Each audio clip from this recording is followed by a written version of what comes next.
So even though the Canadiens and the Senators did indeed play themselves a game yesterday, I didn't really want to talk too much about that game. I didn't want to talk about the French broadcast. I didn't want to talk about Slafkovsky falling down, Stützle doing too much himself, or any of the goals that we had seen. Instead, I wanted to talk about a guy that played alongside of Cole Caulfield and honestly wasn't terrible. Let's go over a player who's seen some better days despite being relatively young amongst NHL competition, a guy who was traded over to the Montreal Canadiens alongside of a first-round pick from the Calgary Flames, Sean Monahan, and try to articulate what exactly the Canadiens have with this player and what they can expect next season. So, Sean Monahan played another preseason game yesterday for the Montreal Canadiens, and with all things considered, the injury history, the context of how he used to be a really good player and how he kind of fell off in the worst way possible, and the fact that he was acquired by Montreal pretty much to be like an extra piece. I mean, sure, you could slot him into the lineup in your fourth line spot, but then again, your fourth line center isn't necessarily the most important part of the team. With all things considered, Sean Monahan honestly wasn't bad. He played all right, to the point where a lot of Canadiens fans I saw said, hey, he actually could play. Like, if he plays in the regular season, it wouldn't be that bad of a choice to have. Sure, you could say that playing him with Caulfield might have been the wrong move, but then again, I mean, Suzuki's going to play with Caulfield long-term, so I think it's pretty okay having one experimental game. But at the same time, I mean, Sean Monahan went out there, he had some shifts with Pitlick, and there were some good cycles going on. Sean Monahan fed a few passes that were kind of dangerous. He was good at cycling it down low. You had Pitlick throwing it out for Monahan one-tees as well. Sure, there were a few plays here and there where Monahan kind of throws the puck into a really crowded area looking for the one Canadiens guy and a cluster of Sens guys, but at the end of the day, Monahan was serviceable enough to say that he could belong on this team. And so, when it comes to what exactly the Canadiens have in this 27-year-old center, 6'1", 201 pounds, it does kind of get a little bit interesting.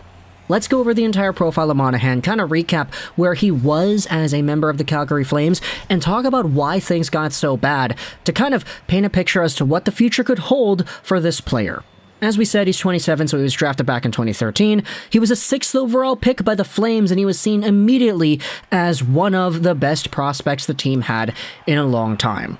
He had 34 points in 75 games in his rookie season, and eventually became a really strong playmaker for the Calgary Flames. Alongside of guys like Mateychuk and Johnny Gaudreau, it was really cool to see what this younger trio could accomplish at the NHL level. Monahan maxed out, getting 82 points in a 78-game season in 2019, but injuries really started to slow him down shortly after. We had made a video talking about the downfall of Sean Monahan, and in that video we talked about all the injuries that he ended up suffering throughout the early 2020s and the late 2010s, and really how it deterred him from being an effective NHL player. Sure, he was still able to produce some points. I mean, he had 23 points in 65 games last year as a member of the Calgary Flames. But that flame soon fizzled out as you had yourselves Monahan, who sat out for the playoff run. Trade rumors started popping up saying, hey, the Flames could get rid of this guy, and eventually it did happen. Kind of funny how they got rid, or not got rid, that's the wrong verb to use, but they lost out on Monahan, Tkachuk, and Gaudreau in the same offseason, but they arguably have a better team now than they did last year, so that's kind of wild. But either way, Sean Monahan was sent over to Montreal as pretty much a reclamation project. Here's a first, here's Monahan, take it and leave it because we don't need this contract anymore. He's making $6.375 million a season until the end of this year, and the Montreal Canadiens are, at the very least, working with this experimental player to see what he's actually able to accomplish still. On a center core that boasts the likes of guys like Kirby Dach, Christian Dvorak, you could say Jake Evans, and then you have Nick Suzuki too, that's already 4 names.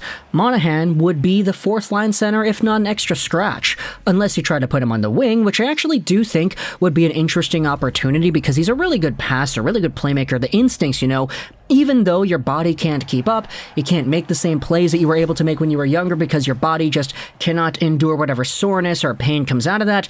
Even though that may be the case, playmaking instincts are always going to be there. You remember that story of Wayne Gretzky when he was playing in that alumni game and he made a nice behind-the-back pass and he was like, oh, it's because I saw the reflection of the guy in the glass.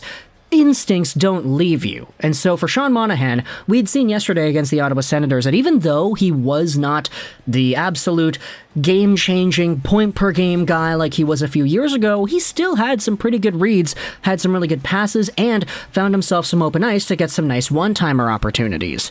At the end of the day, if you wanted to try Monahan on the wing, I don't think it would be too bad of an experiment, especially considering that wingers have less responsibility than centers because they command the perimeters of the zone rather than the middle, like the centers do. I mean, Monahan was always really good at winning faceoffs as well, so I don't really know if that's a skill set you want to abandon out of his game, but either way, if Monahan can go out there and play, let's say, 60 games. Not even give him a full 82. Let's say 60. If he can play 60 games in the way that he played last night, I honestly think there is a likelihood that either the Canadiens are able to trade him away for something of value, or they're able to just say, hey, why not come back to Montreal?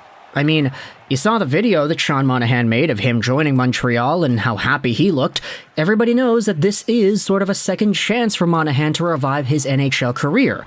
If he's good enough and he gets offered, let's say, maybe $2 million, $1.5 million to get 15 points on a 60-game campaign, I honestly think that's not too bad. The Montreal Canadiens don't really have too much cap commitment that they have to force out to other players, so if you're able to go out there and capitalize on a guy who's 27 years old, he still has some time to be an effective player. I don't want to go out there and say that that will be the worst thing to do. Even last season, do 23 divided by 65, multiply it out by 82, and you can see that Sean Monahan was on pace for about 29-30 points. That's not that bad, and the Canadiens could honestly use more depth guys that can put the puck in the back of the net and or make some really good playmaking reads. So for Sean Monahan, I know yesterday was one game, and I know it's easy to go out there and say, Lego, you're overreacting to one game again, but what that one game showed us was that Monahan, he still kind of has it. Maybe not all of it, but just a little bit. Enough of it, I feel, in order to say that he still belongs in the NHL. And you gotta remember, the Canadiens got themselves a first-round pick to get Monahan, so there is no loss in this situation. If you get a good player, let's say, best case, unlikely to happen ever scenario, but just in case it does, let's say he goes out there and he becomes the best version of himself again. The Canadiens would have gotten that and a first in the same trade. Like, that's pretty good. It's not going to happen. The Canadiens were just trying to take advantage of a Calgary Flames team that needed the cap space to sign Nazar Kadri, and they traded away Monahan to do so, but he's back, baby. At least for now. He's not injured anymore, and he's able to play, and he has himself a pretty good showcase against Ottawa, alongside of guys like Pitlick and Caulfield. Sure, Caulfield playing with Suzuki is going to make things a little bit different, but Monahan's still going out there and doing his thing. You'd rather see that than not see that, right? So, talk to the comments your thoughts about Sean Monahan. Where do you think he's going to go next season after his current contract expires? Do you think he's just going to straight up retire? Do you think he signs overseas? Does he play in the AHL? Who is the team that signs him after this year? Is it the Montreal Canadiens? Do they give him a second chance? Do they like him enough to keep him around?